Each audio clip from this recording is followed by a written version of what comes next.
This is a quick video on how to run the Fisher F5. I'll run you real quick through it. We have our ground balance, which you normally won't touch, and I'll tell you why later. One here is called the gain, or some sensitivity if you want to. Turn it on minimum to maximum. Threshold, which goes from -9 to a +9, and that is to allow certain size targets through, which is -9 through 0. So 0 is letting everything through, no matter how even the small stuff. Then it goes to +9, which means it amplifies all the signals, even the small stuff. And then we have our discrimination. Buttons are a phase lock, which is ground balancing the easy way. We have tones, which is 1 through 4, so it gives you different types of signals. High signals if you go to the tone 3 or 4 for coins. We have a notch, which goes to notch out any type of setting you want, like iron foil 5 cents, where you can notch out, say, the tabs but leave the 5 cents open. And then you have your frequency, which if you're near any other metal detector and you're having problems with being erratic, you can change your frequency. To turn it on, you turn the gain knob. You'll see it'll turn on. It'll beep a couple times just to let you know about the battery. Turn it up as high as you can before it starts chattering, which is around 80 or 90.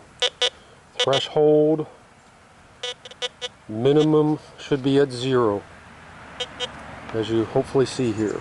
Let's get a little closer here. Hopefully it shows, you can see it says 0. Let's try it again.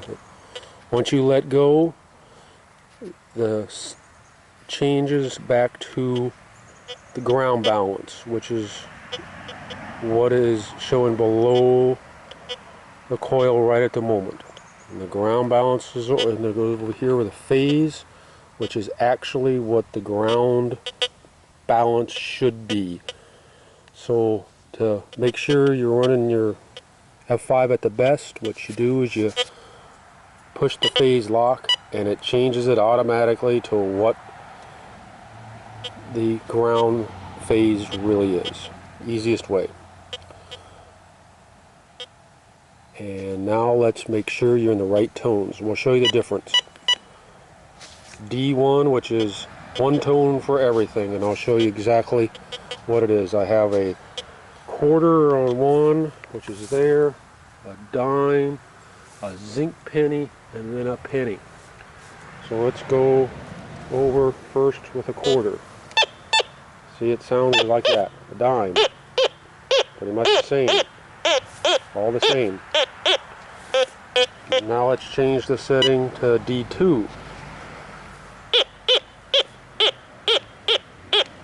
Pretty much the same. Gives you a little when you have iron and foil, which I don't have here.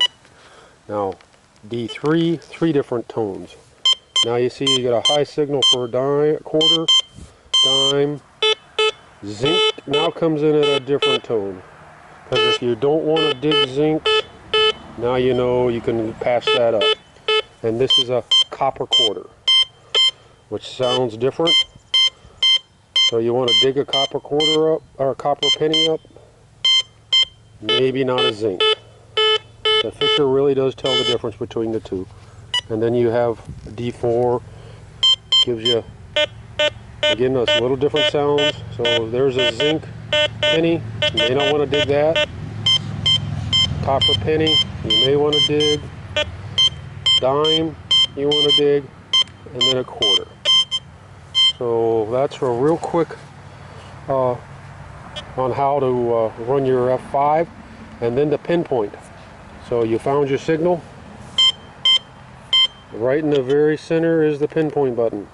Press and hold. It'll go over top. It'll tell you how far the thing is. So and even by sound. So 6, 7, 8 inches, you still catch a quarter. And for pinpointing, right in the center of your coil is where the pinpoint actually is.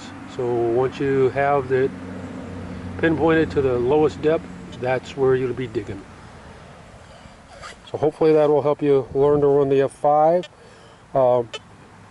I guess the best way to run an F5 is the maximum gain, 85, 90, and the threshold up a couple plus. So +1, +2, until your machine starts to be too erratic. As you see, if I turn it up, the machine starts getting to be real erratic. So depends on how much electromagnetic interference you have. Run your threshold at least with a +1 or 2 setting, and that'll help you find deeper coins or items.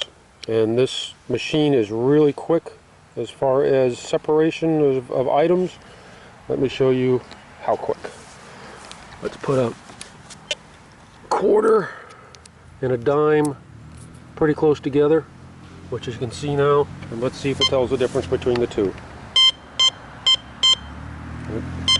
Well, let's do the zinc, because that'll give a different signal. Let's do a zinc and a quarter.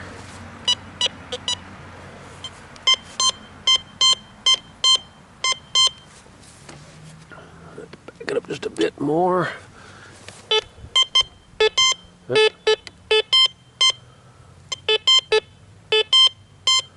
So you'll be able to see the difference between two items that are really close together.